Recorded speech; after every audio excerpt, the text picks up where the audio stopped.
रानू चिड़िया और गुड़िया की कहानी। बादल की गर्जन के साथ तेज बारिश शुरू हो जाती है। जंगल में रात का समय था। सभी पक्षी अपने घरों में छुप के बैठे थे। तोता अपने घर में बैठा अपनी से छोटी बेटी के साथ बारिश के मजे ले रहा था। कबूतर और उसकी पत्नी लूसी कबूतर बारिश को एंजॉय कर रहे थे। कौवे और कौवी को तो बारिश में भूख ज्यादा ही लग जाती थी, इसीलिए वे अपने घर में बैठे मक्के के दाने खा रहे थे। ऐसे ही मौसम में रानू चिड़िया और उसकी बेटी गुड़िया भी अपने घर में बैठी हुई थी। गुड़िया खिड़की के पास बैठी हुई थी और उसकी माँ बार बार उसे अपने पास बुला रही थी।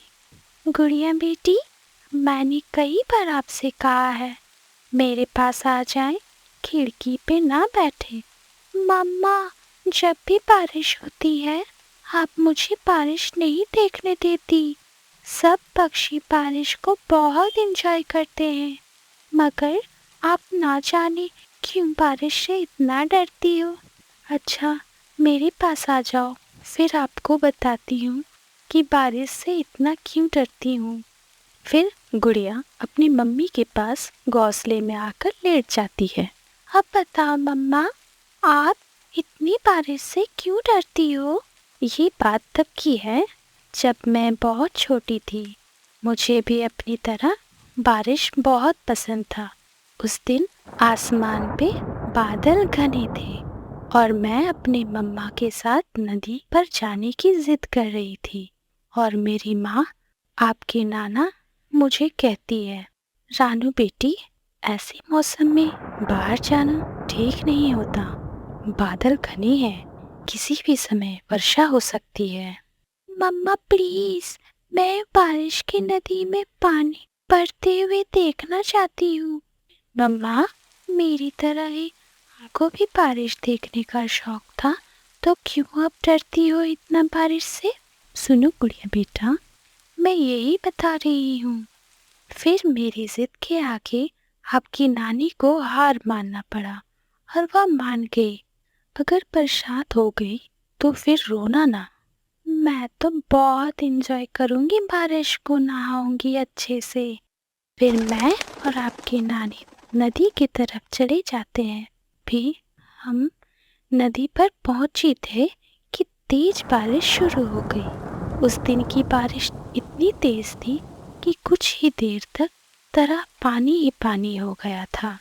पहले तो मैं बहुत बहादुर बन के अपनी मम्मा के साथ बैठी रही और फिर मुझे ठंड लगने लगी और हम दोनों माँ बेटी एक पेड़ के नीचे बैठ गए। मैं ना कहती थी बेटी कि ऐसे मौसम में घर में ही रहना बेहतर है।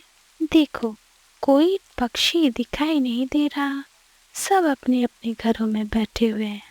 माँ, मुझे ठंड लग रही है और मेरे पंखों में दर्द भी हो रहा है। हमारा घर तो दूर है रानू, अब मैं पास में ही किसी पक्षी के घर आती हूँ और हम कुछ देर वहाँ रुक जाएंगे। फिर आपकी नानी थोड़ी देर एक घर की तरफ जाती है और दरवाजा खोलती है। इतनी बारिश में कौन है आप और कहाँ से आई है? मैं और मेरी बेटी नदी पर आए थे, तेज बारिश शुरू हो गई।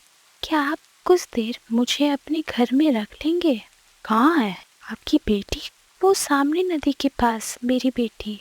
आप जाएं और अपनी बेटी को ले आएं और जब तक बारिश नहीं रुकती आप मेरे घर में रुक सकती हैं। फिर मेरी मम्मा वापस मुझे लेने आती है कि नदी में बाढ़ आ जाती है। मैं भी ख्याली में बैठी हुई थी और नदी में डूबने ही वाली थी कि आपकी नानी आ जाती है। आपकी नानी बहुत मुश्किल से मुझे नदी से बाहर निकाल लेती है, मगर खुद नदी की तेज लहरों में बह जाती है और मेरी मम्मा मुझसे जुदा हो जाती है। अगर मैं उस दिन अपनी मम्मा की बात मान लेती तो खराब मौसम में घर के बाहर जाने की जिद नहीं करती तो शायद यह सब ना होता। एक बात कहूँ? हाँ बेटी कहो। मम्मा, आपका दोस्त तो है ही नहीं। आपने खराब मौसम में घर से बाहर जाना चाहा। यह भी सच है, जो भाग्य में हो होकर ही रहता है।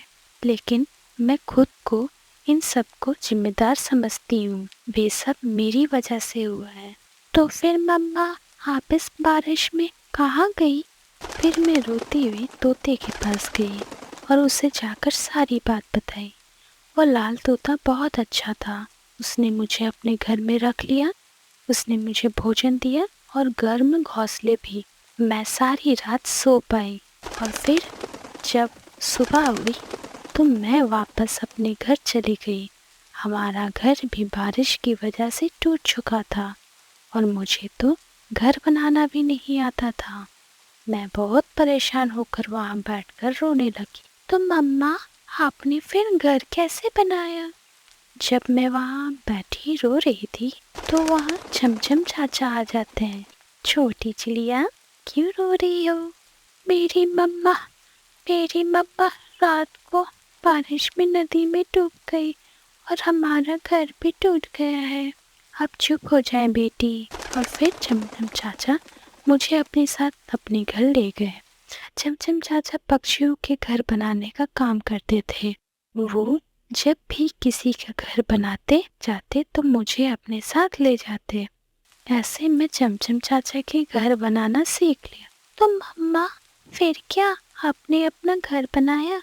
नहीं बेटी, जब तक चमचम चाचा जिंदा रहे मैं उनके साथ ही रही। फिर एक दिन चमचम चाचा भी मुझे छोड़कर चले गए और फिर उसी दिन मैंने वह जंगल छोड़ दिया और मैं इस जंगल में आ गई। आपके पापा बहुत सुंदर और जवान थे।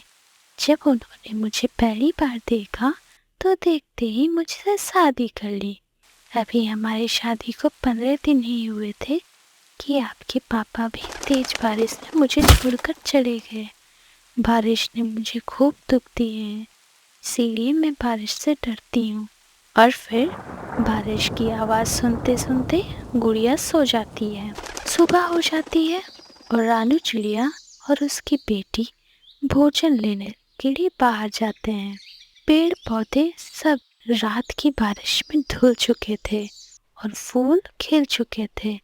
नदी में पानी आ गया था।